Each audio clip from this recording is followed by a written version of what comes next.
So back in the beginning of December, I was chatting away with a good friend of mine when out of the blue he asks, Hey mate, are you doing a video on your favourite games of this year? and I was all like, And then I was all, yeah, I haven't really kept track of what I've played this year, but yeah, sure, it's probably doable. So I sought to give it a go. Now, because I hadn't planned on making this video, I had to do a lot of backtracking to try and remember what I played this year. So I apologize if the layout is a bit rough or if I get something wrong. Things were a bit rushed since I needed to get this out the door before December ends, and it tends to take me a little while to make a video. Now don't worry, this won't be a list of every single game I touched this year, I'll just be covering the notable ones. So, my gaming adventures of 2023 actually started off pretty strong. A few months prior, a friend of mine suggested that I might enjoy the Shadow Warrior games, as I like games like Serious Sam, Doom. So when a sale showed up, I bought Shadow Warrior 1, 2, and 3. It took me about a week to play through the first game, and it was hella fun. The graphics may be dated, but that didn't stop me from having a blast with intense demon slashing action. You're given a sword at the start, and that's honestly all you'll ever need. I didn't really bother using any of the guns that the game gives you, aside from when I had to fight these flying dudes. That's in part due to the fact that the guns in this game feel terrible, but mostly because the sword is just so goddamn satisfying.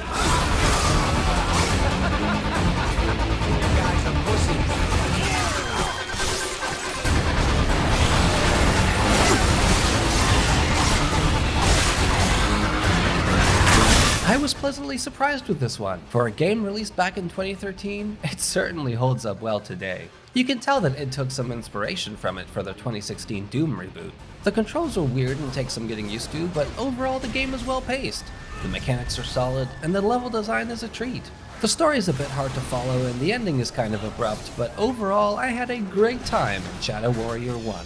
After the credits rolled, I excitedly loaded up Shadow Warrior 2, yearning for more of that awesome sword slashing action. And I don't think I've ever witnessed a more intense game startup.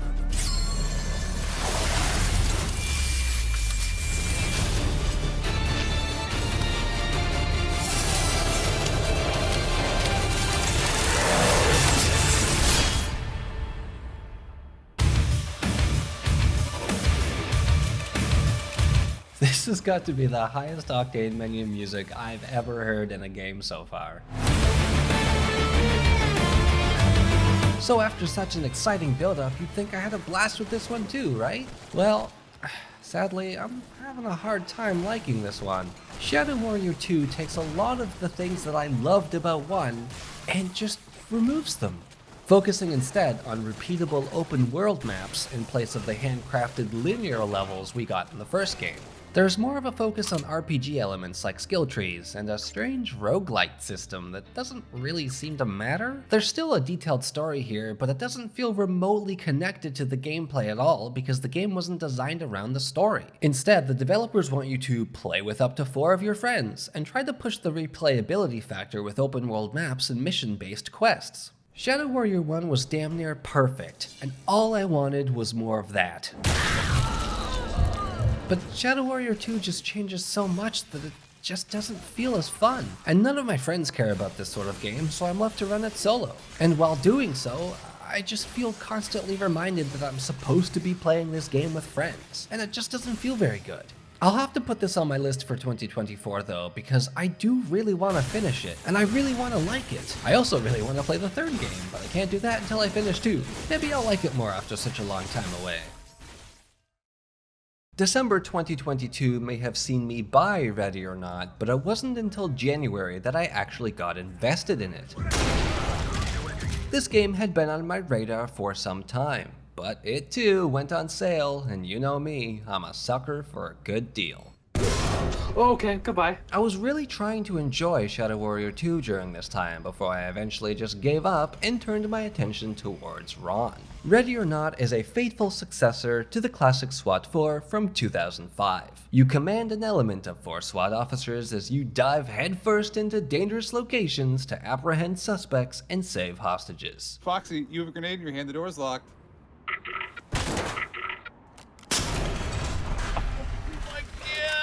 The game world is atmospheric, and the maps are well detailed, but but was still in development back then, so many features were missing and things didn't work as they should. Now, what is super duper funny about the timing of me saying this is that as I was writing up the very words you're hearing me speak right now, Void put out a statement saying that the game would release on the 13th of December. So now I have to go back and retype up my script and then very quickly talk about the release date because this video comes out after it does.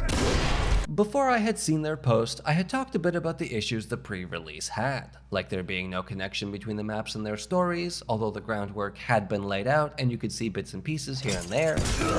The SWAT and Suspect AI both needed some hefty overhauls, and the developers either failed to understand or forgot what the term early access meant, because they hadn't bothered to update the pre-release build in little over a year, despite posting bi-weekly devlogs of their progress. I get that you wanted to show off stuff like your fancy new photogrammetry modeling setup, and believe me, I love seeing this stuff, but the whole point of early access is to update the game regularly, using player feedback to finely tune things and make the game as good as it can be. Early access is effectively a paid beta. Now, I did plan on making a deep dive of Ready or Not once it releases, as I feel it deserves the attention. So, I guess I'll go start working on that now. To tie you over, here are some of my initial impressions of the post-release. I won't cover everything here because there's a lot and that's well beyond the scope of this video, but here's the quick and dirty. The install size is now 58 gigs instead of 93. There are more maps, more character models, more cosmetics, more boot. Yes, thank you, boot. Boot, boot, boot! More night vision, although currently the panoramic goggles are cosmetic only. More guns, I probably can't talk about this. More voice lines, there's a voice in here that sounds very close to the guy from Arizona Sunshine. Suspect in custody, ready for transport. Hey, Fred. Fancy seeing you here. Police, I want to see those hands! Don't try to stop me, Fred. That chopper's got my name on it. More commands, more tactics, more... Don't walk through that. Don't walk through that! Help me in the arm, guys. It's hurting. Oh my god. Alright, I'm ready. I'm with you. Hey, yeah, you are. Nice. More bugs, more ATAC, and most importantly, more car. I mean, just look at these cute little things. Most of the pre-release maps have had drastic visual overhauls, and they all look gorgeous. The amount of detail here is just incredible for an independent studio. The sheer quality and quantity of maps alone more than make the game worth its sale price. Wait, why am I not holding the combat grip? In general, performance is good. The graphics look nice, and it's well optimized. Although I have noticed more texture pop in with 1.0. It even runs surprisingly well on deck, though there's no controller support right now, so it may take you some time to set up those bindings. Or you could just look for a profile. It's a good thing the deck has so many buttons. I had my graphics settings set to low, with textures and shadows at medium, anti-aliasing on high, and in the testing I did, the deck roamed around 40 to 60 FPS, while hovering relatively close to 50 on the dot. Stutters were semi-frequent, and dips down to the 30s occurred when there was a big firefight, or most noticeably, when you decided to open or close a door.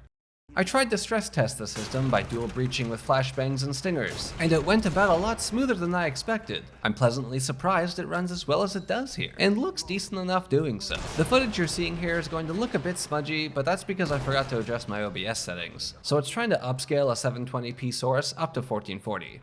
So, my bad. On the deck screen though, it looks nice and sharp. So there you go, the Steam Deck is ready for Ready or Not. They even added a replay system by surprise, which I just know is going to come in handy for my deep dive. I cannot wait to see what I can do with this thing. Watch your fire around the pumps. There are now specific stories tied to each map, with characters distinct to those locations. You've got detailed mission briefings, audio logs, individualized map layouts where you can plan your moves and then completely abandon them once you get there. Now, this would all be just fantastic if the AI also received that major overhaul everyone's been asking for. That did not make it into 1.0. The suspects can still track you through walls, and they can still John Wick you. Okay.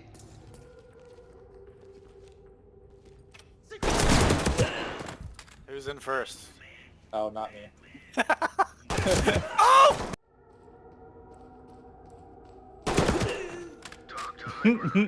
Jesus Christ, game. The SWAT AI isn't much better. They usually shoot first and ask questions later. Drop your weapon down! Contact down! And they like to yell at people through windows. Hands up! Suspects have taken refuge in the area and are refusing to. Some of the spoken voice lines still don't correspond to the instructions you've given your team, which just it doesn't make any sense to me, so I'll be doing some research on this to understand what's going on here, because it might be the game, or it might just be me misunderstanding the use of actual SWAT communication. But at least now you can tell your team to go clean up the room, and they'll roam around like little Roombas sweeping up the place, so that's nice.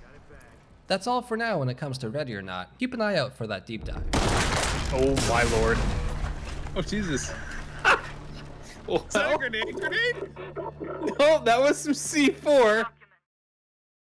The end of January saw Cam and I step into the wonderful VR world of Arizona Sunshine. This zombie survival shooter follows you and a friend as you take on the role of an unnamed protagonist as he attempts to traverse and eventually make it out of the hot, zombie-filled Arizona sunshine. Oh. Just teleports right through her. We had some fun, laughs were had, Cam blew up. It doesn't work, but Here.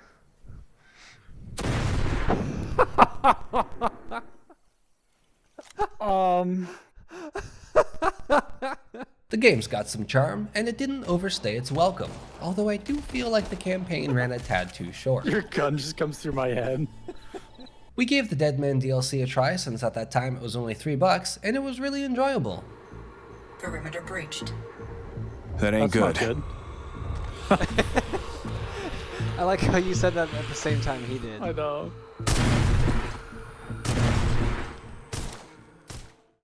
Through most of January and into February, I grouped up with Dinner and friends to play through some of MechWarrior 5's campaign. Oh shit! We were constantly in crippling debt and on the cusp of losing everything, but it was great fun, as MechWarrior has always been good to me. We have a. Are you actually stuck, Pickle? Oh shit! Guys, I must go. My people need me. Bye. We often picked multi-mission, high-risk, high-reward contracts, which would often be very difficult for us because we didn't have a lot of mechs to swap out mid-contract if one got too badly damaged. He smacked me with his sword. It made the game much more stressful, as we actually needed to use scouting, tactics, and quick thinking skills to defeat our enemies. Otherwise, it quickly became a war of attrition, and we were always the underdog. Yeah. There's a oh my god, dropship right on my face. Right, we're in the Are you panicking, Pickle? now. Yes, it's right, literally landing on top of me. We were often undertunned, undergunned, and we didn't have the mechs, the parts, or the money to spare if we lost something. There was one particularly difficult contract where it was the final mission in a set of 4. We were on our last legs, with no resources left, most of our big boy mechs either badly damaged or out of the fight. We had to use what little tonnage we had left to fend off aggressive waves of enemy attacks. We did get some comedic relief in the way of a glitch that made the baddies float. Alright, which mech are we taking out, Freeman? I don't know, but I just got hit and I'm broke my moving. cover. Oh, I'm just amazing. I'm just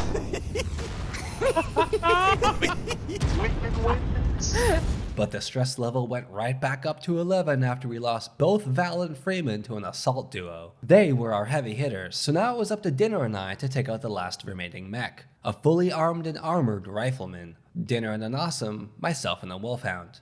Because of course I was. But there was just one problem. Do you still have ammo?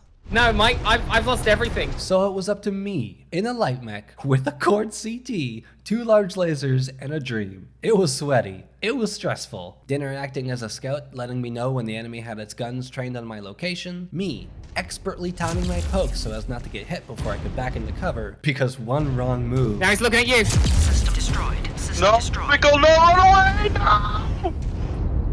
He's still targeting the base. Still the base? Yep.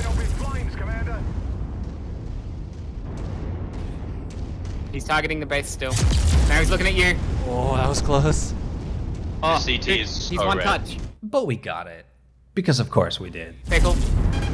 Got him. Yes! Nice! Yes! Nice! Hey! We did it! Nicely done, gentlemen, nicely done. We did it! I'm gonna have to go to the doctor now because I have high blood pressure. And then we spent some time messing around with some completely ridiculous mods.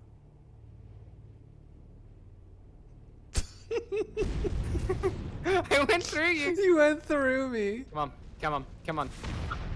Oh, Yeah. nice. I saw that. Oh my god. Oh my god, do you see it's bouncing? Do you see it? Yeah, I did. Holy shit. Oh, catapult. Catapult is in the air. Not anymore. Goodbye, catapult. There's a charger there, boys. What charger? Oh my god. Target destroyed. I love that so much. In February, I picked up After the Fall. Arizona Sunshine developer Vertical Games are at the helm of this one, once again building a unique world with Snowies this time around instead of Freds. It's great fun in a team, but it can get a bit boring solo, and since I only have a few friends to play VR with, I haven't had much motivation to go back to this one. Nonetheless, I did enjoy my time in it, and I'm hoping that I get to spend some more time in it later on. March saw me playing Mother Gunship Forge, an intense roguelite wave shooter. Why is it so hard to say? Dinner and I played this one together, and it was fun. I'm not a huge fan of wave shooters myself though, so I'm glad I had Dinner with me. Otherwise, I don't think I would have enjoyed this as much as I did. After that, I spent a lot of time in Teardown. I'm sure you've heard of this game by now, but if you haven't, it's a very pretty voxel-based sandbox game designed around the central theme that everything is destructible. There's a campaign, but to this day I haven't touched it, as blowing stuff up is just too much fun.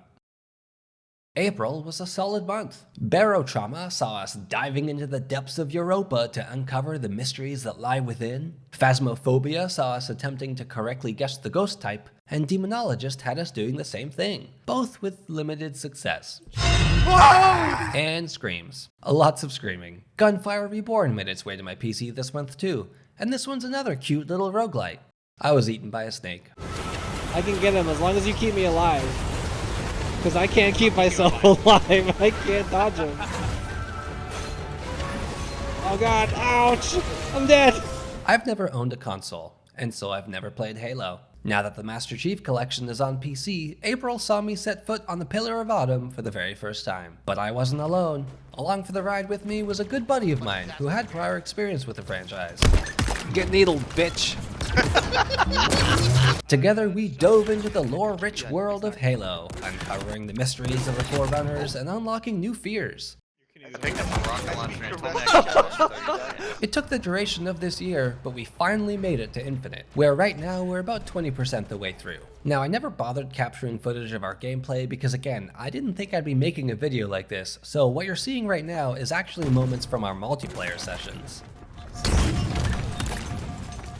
Oh my god, even Pickle has rocket launcher! Like he's not allowed to have it. May saw the release of Hawken Reborn, and yeah. Anyway, Starship Troopers! I had a lot of fun on this one, dropping into the chaotic action with 15 other strangers, all with the simple goal of do your part. I actually spent most of May and June playing this, both solo and with friends. How am I supposed to save everyone? My enjoyment did come to an end though, when June 22nd saw the mutation update, which in my opinion completely broke the game's balance. Before this update, there was a nice mix of killing bugs, completing objectives, working with your teammates, and although the action was constant, it wasn't overwhelming. But mutators took this all away. It threw game balance out the window, and as a result, teamwork and pre-planning were nullified by the complete insanity that the mutators brought in. I remember one particularly disappointing match where we were doing a pretty respectable job of defending the Ark. We were almost done when the game decided to trigger a Grenadier Horde mutation. With how spaced out they were and how much health each one has, there was a 0% chance of us taking them all out before they could do significant damage to the Ark. And that's exactly what happened. It took mere seconds for the match to go from successful deployment to completely unwinnable. I pretty much lost all interest after this, and I don't plan on coming back until they at least separate mutations into its own game mode. In June, Cam bought us all tacos! No wait, that says Tactical Assault VR. It was fun, albeit only for a short amount of time because there's really not much in this game right now. But look, I get it. It's in development by one guy, and so far he's done a good job. So we'll just have to be patient as we wait for him to cook up more awesomeness. July introduced me to none other than Vox Machina, and man, I really need to play this more. I love VR, and I love mechs, so this was a match made in heaven. I've only messed around in deathmatch so far, but there's a campaign here that I know nothing about. I'll definitely need to add this to my 2024 list. August saw me step back into the muddy, radiation-filled boots of Artyom as he travels Moscow's vast subway tunnels, and then eventually all of Russia in search of things I can't say right now for spoiler reasons. If you haven't played these games yet and you're a fan of single-player story-driven experiences, I simply cannot recommend them enough. The likable characters, the stories they tell, the emotions they evoke, the stunning vistas. The entire Metro series is just cinematic gaming beauty. I've done multiple playthroughs in the past, but it had been a while, and having recently upgraded to a shiny new HDR display and selling my left kidney for a modern GPU, I wanted to experience them again, but this time with the pretty dial turned up to 11. I'm especially proud of some of the achievements I was able to achieve, like Forest Child, where I had to traverse an entire biome without being noticed by a single human being. And no, I did not use a walkthrough, and yes, it took forever. I finished the Two Kernels DLC in October, so now Vladivostok is the last location waiting for my arrival. Look, here's the thing. I have absolutely no recollection of what I played in September. That was only a few months ago, but I don't remember. So, here. Have some honorable mentions. I know I played these games at some point this year, but I can't recall exactly when, and they're all good fun, so I wanted to include them. I of course did multiple playthroughs of Serious Sam Siberian Mayhem, as not only do I enjoy the game, but I'm also working on a deep dive of it. I'm changing up the format from last time, so here's hoping it works out. Make sure to keep an eye out for its eventual release. Need for Speed Heat saw a sizable amount of playtime from me, but I think this was scattered throughout the year. I don't remember diving into it in bulk like I did the others. I played some Warframe, broke my own stream, Husky Boy! Beat up Anjanath a bunch in Monster Hunter, and unlocked Master Rank. Dude, your car's faster than mine. Oh shit! Alright. Dinner! I know this technically released back in September, but it was so late in September that my playtime largely took place in October. Now, I'm not a Counter-Strike pro or anything. I'm very low in the ranks compared to the rest of the player base, but my time in CS2 was honestly a lot of fun. Learning the maps, where to stand, where to look, where not to stand. It was a fun learning experience, and it takes no time at all to understand why this franchise is still so popular. I especially liked how from first-hand experience I learned that my teammates know precisely how to throw flashbangs. On my mate, so rather than constantly checking it, I just thought I'd wrap it. Thank you for the flash.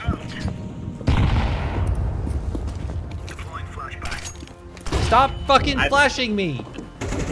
I had to do the meat sprint. That was you, wasn't it? You deserve that. Oh my god, they're all there. All there. They're all there. Yeah. Alright, you ready? Pickle, you ready? I'm ready. Ow, my eyes. Thank you. Thank you. Man, I'm lost in the smoke. Thank you so much for that flashback. It was so useful.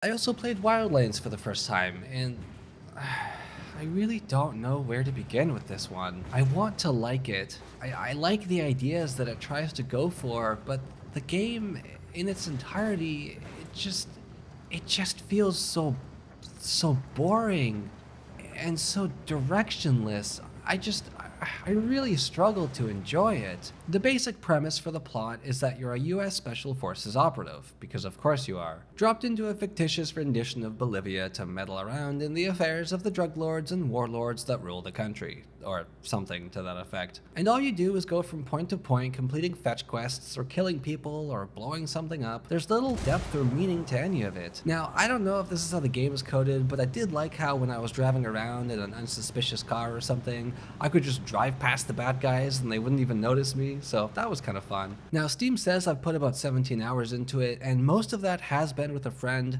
I did try playing the game solo, but it's just not fun. Shitballs. As far as I understand it, the core gameplay loop consists of you choosing a spot on the map, whether that be an outpost or an intel spot or something, traveling to that spot, fighting or sneaking your way through that location until you find your target, and then pressing E to collect or mouse 1 to kill your target. And then you go back to your map and do it again, over and over and over again, forever. I mean, okay, look at this map. It's ginormous.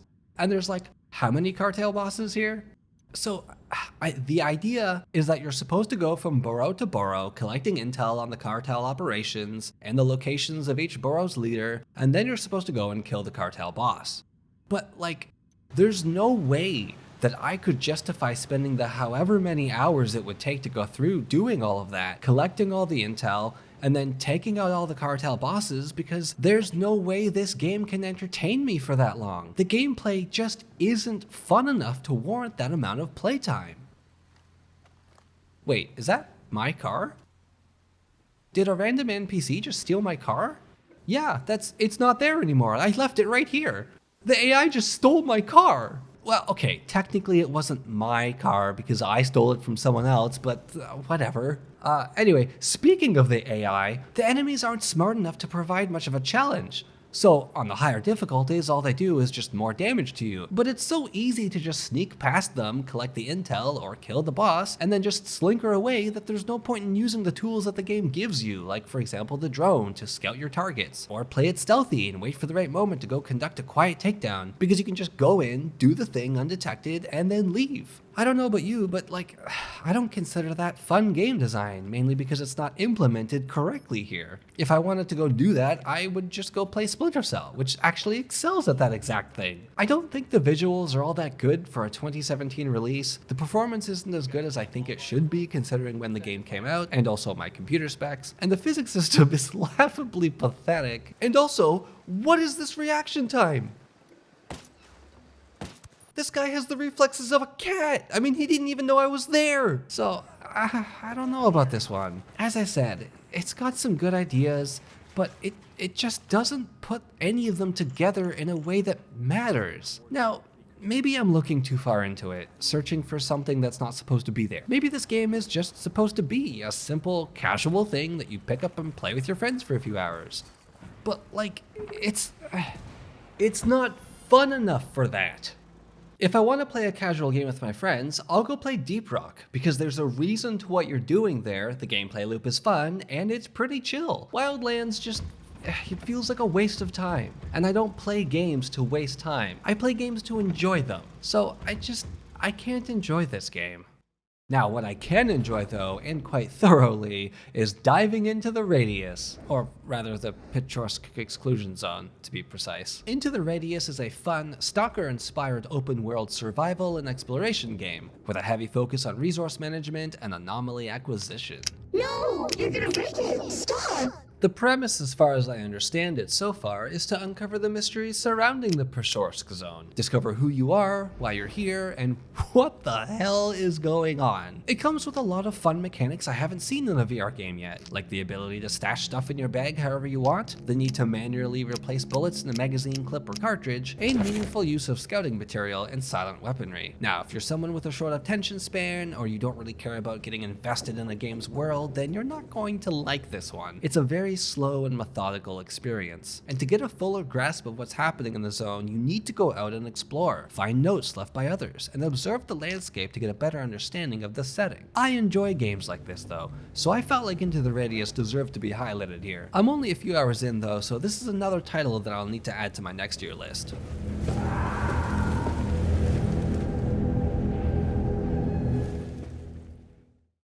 November started off great with an Extra Life charity stream. Cam and I dove into Minecraft for 12 straight hours, and we were able to raise $100 for the Sick Kids Foundation. This was also the month I tried to get into War Thunder, again, for like the 4th time. But this time, for some reason, it stuck with me. Now this game is very complex, which makes it very frustrating, but when it's good, I'm about to die. Oh, I got him! Oh my god! There's another one! I killed another one! Keep going, Pickle. Now I just finally made it to 4.0 and I'm still terrible at this game. So it'll be a while still while I grind up to 5.3 where my friends are. Forewarned saw some playtime from me this month. Oh look, it's Pickle. Oh my god. Hello. You were way too close. And it plays similarly to Phasmophobia and Demonologist, but with a few twists and turns to help give it its own identity. It expands upon the core gameplay loop of Phasmophobia to give you a bit more to do, with more of a focus on interaction with the world. So we've only had one clue. Oh god! What the? But at its core, it's still relatively simple in its current state, so once you get the feel for things, there isn't much more to uncover. Here's hoping we get some in-depth updates down the line. Hey buddy. December was a spooky month, despite the happy, cheery holiday spirit it's supposed to garner. I, of course, spent some time in Lethal Company, and it went about as well as every other YouTube video you've probably already seen by now. Oh no. Oh god. However, there was actually a different game that stole this month's spotlight. I've always wanted to give GTFO a go, so the free weekend that took place this month was the perfect opportunity to GTF into it. GTFO is less scary than it is suspenseful. It excels at providing that tense, unnerving feeling that you're never more than one wrong move away from disaster. It requires precision timing and expert coordination to complete your objectives, with an emphasis on avoiding conflict, only using your weapons as a last resort. It achieves this through a few methods, like limiting your ammo capacity, making enemies do major damage to you, and giving you the tools to stealth and avoid effectively. The way the game is designed makes you want to stealth, and it rewards you for doing so successfully. The reward is not becoming a tasty treat to those monsters that lurk in the shadows. In stark contrast to GTFO's spooky, scary, dark atmosphere, Arizona Sunshine 2, released on December 7th, sees you step back into the shoes of our lovely unnamed protagonist as he goes absolutely insane with social withdrawal. I'm still working my way through the campaign, so I can't comment on it too much, but so far it seems to maintain the status quo from the first game, failing to bring the game up to modern VR standards, while also failing to provide anything new for the franchise. It's fun enough though so far, and I see it as an important release in the current VR market, so once I finish the campaign, I'll start working on a review. It won't be a deep dive, just your regular review sort of thing, so keep an eye out for it.